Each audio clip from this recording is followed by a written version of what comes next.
So the first time it happened was in the first grade.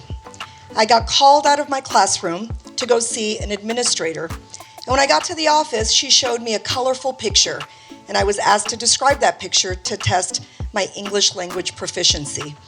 Because as it turns out, all of the documentation that administration had indicated that I was both an immigrant from El Salvador and that I spoke Spanish in the home.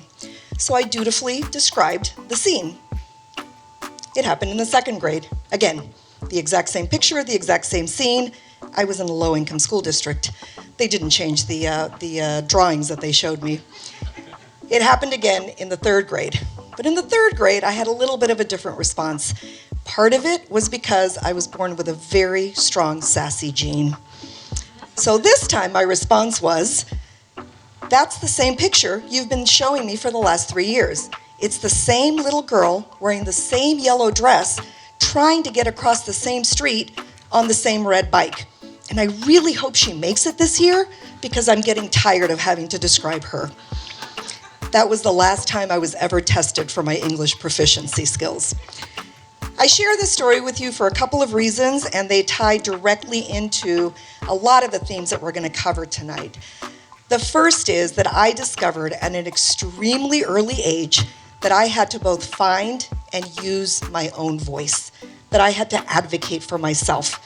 Because while I intuitively understood that there would be advocates on my behalf around me at times, I also intuitively understood that there would be times when it would be up to me.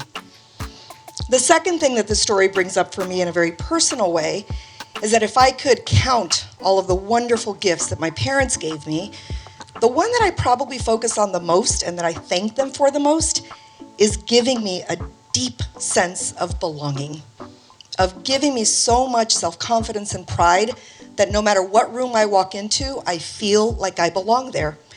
And I take both of these things, the self-advocacy and the sense of belonging.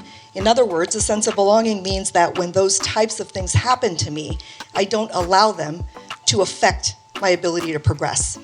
And I use that in now working with other diverse candidates to make sure that they too find and use their own voice and also don't get stuck as a result of these type of examples. But the last thing is that it also requires leadership.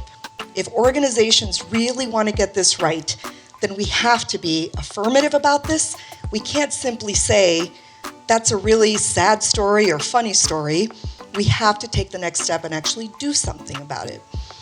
And the summary for me of all of this is that I've discovered through this story and others like it, that I am not successful in spite of being Latina. I am successful precisely because I am Latina. Thank you.